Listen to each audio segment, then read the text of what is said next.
this video, nagkatay ako ng pato ngayon. Ang ulam namin ngayong gabihan. Abangan nyo po. Magluluto po tayo ng pato na pininyahan. Tara. Yung luto niya. So, mga pre, susunugin natin yung balakibok. Ay, balahibo pala.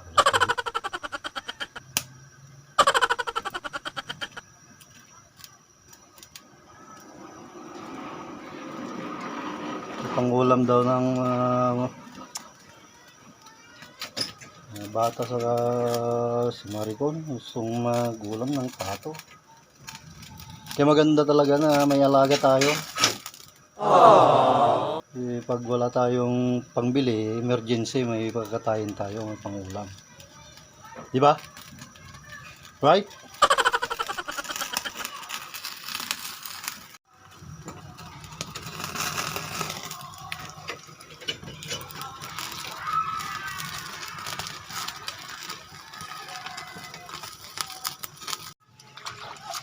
Kaya nugasan na po natin. Tanggalin natin yung mga kasunog na balahibo. So guys, yan. Umpisa na natin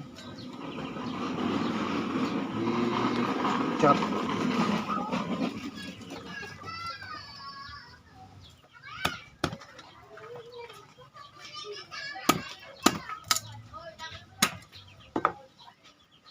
Na natin.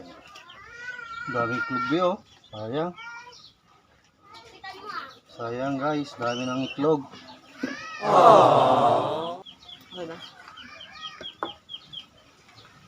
Sayang oh, may itlog na mga pari ko oh.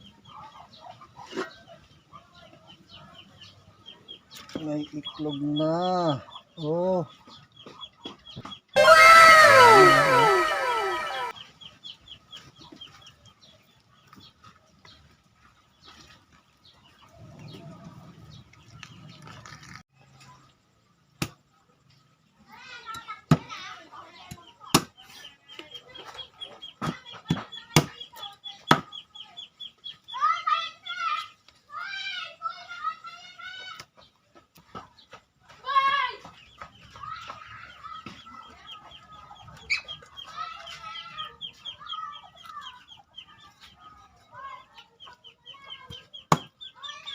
Ikot malangsa to.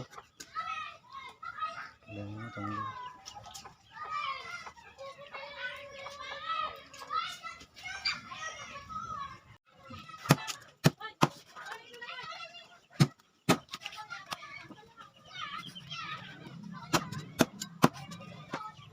Ikot natin.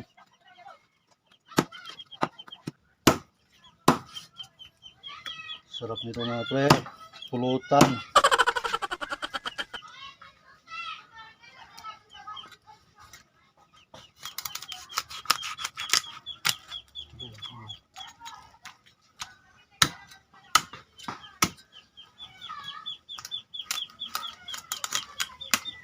Ay, sayang lang mga pre, di na ako umiinom. Sarap sana ng pulutan.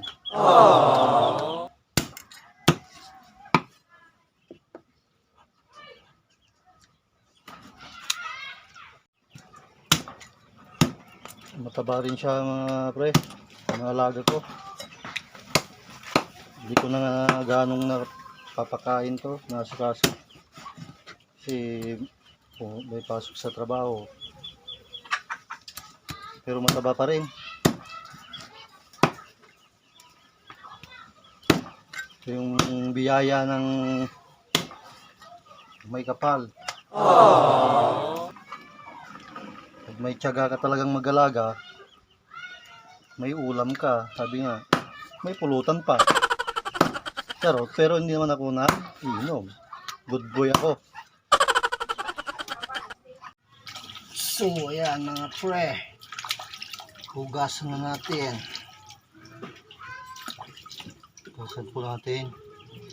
Natanggal yung lansa. Hugasan mabuti. Dami oh. Daming karne.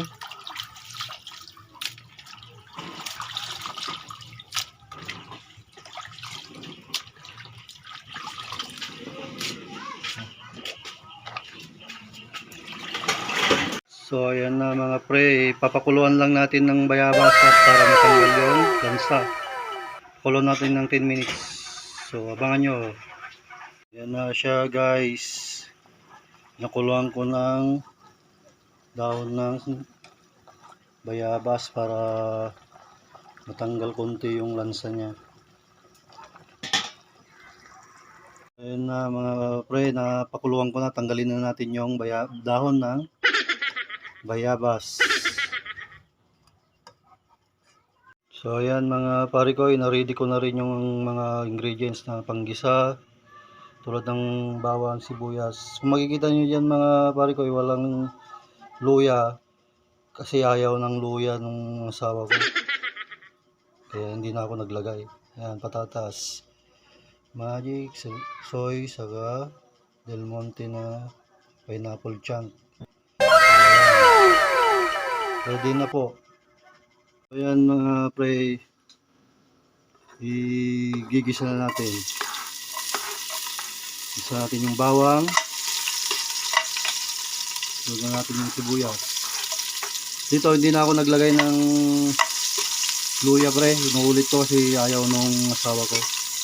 Kaya kayo na lang bahala kung gusto lagyan nyo ng luya o hindi. So, sigisa na rin natin yung karne ng pato.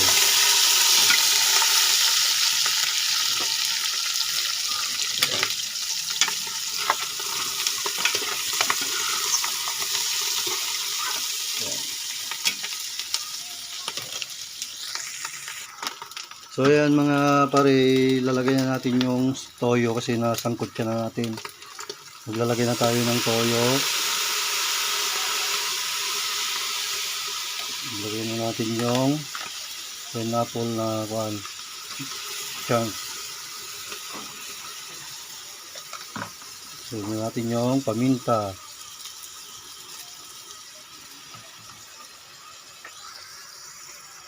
Magic sarap. Para maging. Tapos add na lang po tayo ng water. Para malambot. So ayan, ilagay na rin natin yung patatas mga pre. So ayan mga pare ko, itakpan na natin at pakuluan natin ng 10 to 15 minutes mga pare ko. So ayan, abangan nyo na lang. Siyempre, check na natin yung malambot na.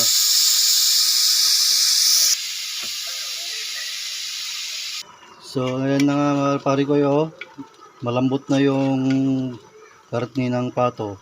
Masarap na siya. Hintayin na lang natin na matuyuan konti yung sabaw.